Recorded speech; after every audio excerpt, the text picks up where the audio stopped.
आजच्या सुंदर दिवसाची सुरुवात दत्त महाराजांच्या दर्शनाने आणि या गोड चहाने झालेली आहे. श्री स्वामी समर्थ सर्व ताई आणि दादांना तुमचं सर्वांचं स्वामी समर्थ माझी आई या चॅनेलमध्ये स्वागत आहे. आजचा दिवस स्वामी महाराजांच्या कृपेने तुमचा सुखाचा आणि आनंदाचा जावो ही स्वामीचरणी प्रार्थना करून आजच्या व्हिडिओला सुरुवात करूया. तर इथं छान असं आज आम्ही आलेलो आहोत गाणगापूरमध्ये. तर बघा इथं गाणगापूरमध्ये सर्वजण पारायणाला बहुतेक म्हणजे ब्रह्ममुहूर्ताचा टाईम आहे. आत्ता 3 वाजलेले आहे पहाटेचे. तर आम्ही गाणगापूरमध्ये 3 वाजता पोहोचलो. तिथं संगमावर आम्ही सर्वांनी आंघोळी केल्या आणि इकडे नंतर मग आम्ही इकडं पाया पडण्यासाठी मंदिरात आलो. आणि बघा तर इथं संगम छान असं पहाटेचं छान असं दृश्य किती एकदम मन प्रसन्न वाटत आहे. आणि बरेच जण संगमावर आंघोळ करून ओल्या पडद्याने इथं प्रदक्षिणा घालतात. तर बघा छान असे या मंदिरातलं सकाळ सकाळचं वातावरण आहे. आणि कोणी 11 प्रदक्षिणा घालतं, कोणी 21 घालतं, कोणी 108 प्रदक्षिणा घालतं, कोणी जप करत करत प्रदक्षिणा घालत असतं.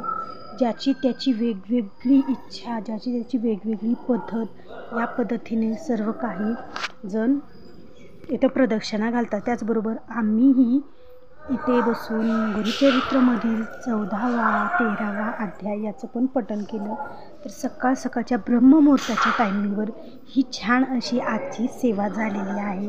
तर सर्वांनी दर्शन घ्यावं. बघा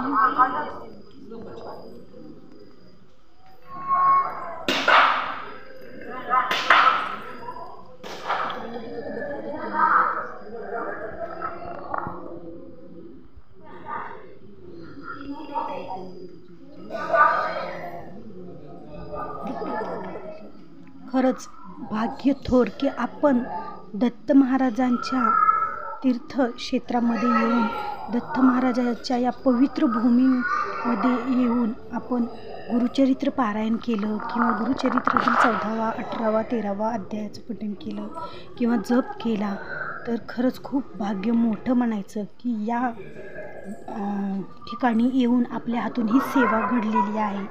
तर आवर्जून जे कोणी तुम्ही ताई असो दादा असो कधीही तुम्ही इथं आले तर आवर्जून ही सेवा नक्की करा.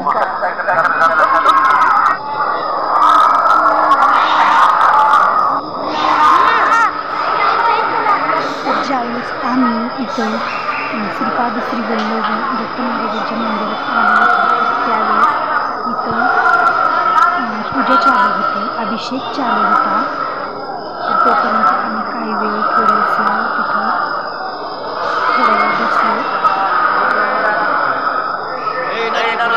आणि त्याचबरोबर आम्हाला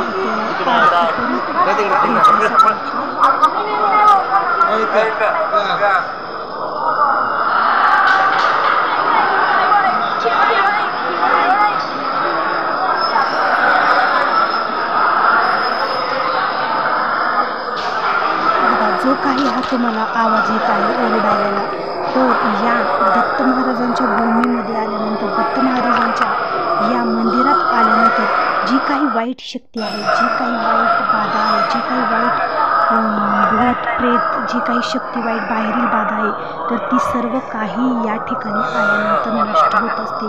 आपल्या मानवाच्या शरीरातील जी बाहेरील बाधा आहे ती नाहीशी होत असते. या दत्त महाराजांच्या दर्शनाने, दत्त महाराजांच्या या आशीर्वादाने आणि दत्त महाराजांच्या या पवित्र क्षेत्रात भूमीवर आल्यानंतर सर्व काही परिसर गाणगापूरमधील मंदिरातील आहे.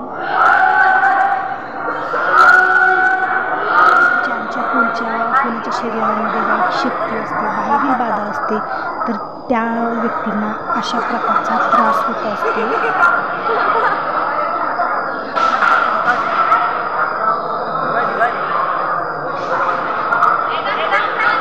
आपल्या शरीरातील वाईट शक्ती निघून जावी त्यासाठी कोणी कोणी अशा सुद्धा मंदिराला प्रदक्षिणा घालतात. आणि जो काही त्यांच्या शरीरातील जी वाईट बाधा त्यांचा त्रास अशा प्रकारे बाहेर येत असतो. तर इथं आता छान अशी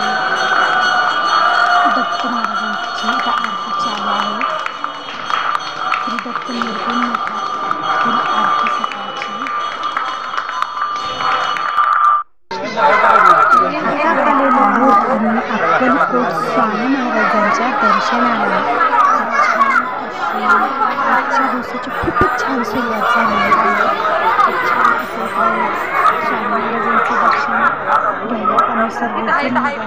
पूर्ण काळ फॅमिलीसोबत आम्ही दर्शनाला इथं रांगेत उभारून अक्कलकोटला गेलो आणि फासा बंद नाही लावला शक्यतो, कारण त्यावेळेसच अक्कलकोटमध्ये जाऊन आल्याची आपल्या मनात समाधान होतं. ज्यावेळेस कपाळावरती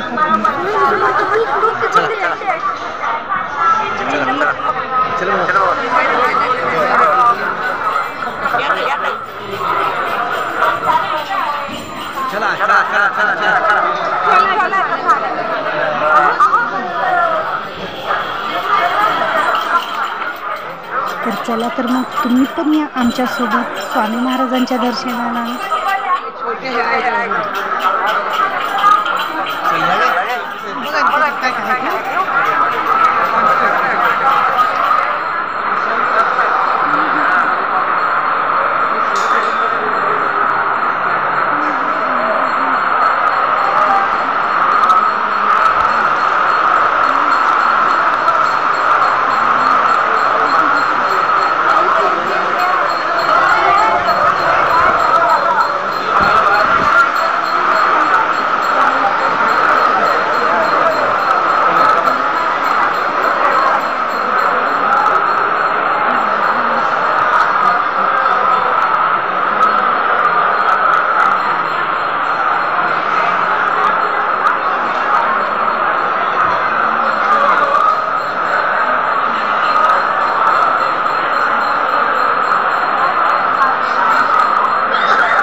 बऱ्याच वेळेस काय होतं, ज्यावेळेस आपण फूल, हार, नारळ आणि जो काही दोरा असतो तो दोरा आपण घेतो आणि ज्यावेळेस स्वामी महाराजांच्या पेढे घेतो, बेसनाचे लाडू घेतो आणि ज्यावेळेस आपण स्वामी महाराजांना ते अर्पण करतो आणि स्वामी महाराजांच्या चरणापाशी लावून ते पुजारी आपल्याला देतात, त्यावेळेस आपण काय करतो, तो दोरा घेतो आणि आपली काही इच्छा आहे ती स्वामी महाराजांना सांगून आपण ती वटवृक्षापाशी जे ठिकाण आहे तिथे आपण बांधतो.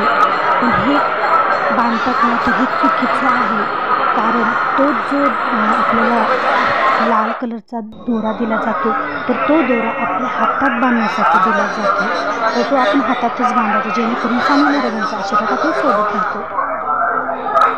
तर इकडे छान असं स्वामी महाराजांचे ग्रंथ, स्वामी चरित्र सारामृताचे ग्रंथ, गुरुचरित्र सारामृताचे ग्रंथ 14वा 18वा अध्यायाचं, तसंच अक्कलकोट श्री स्वामी समर्थ श्रोताची पोथी, गुरुवारचे 9 गुरुवारचे स्वामींचे व्रताची पोथी, सर्व काही इथे तुम्हाला मिळून जातं.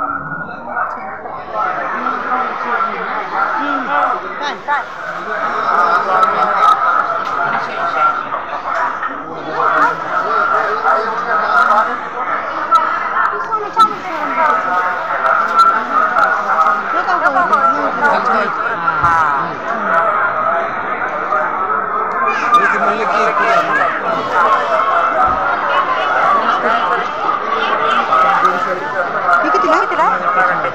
25.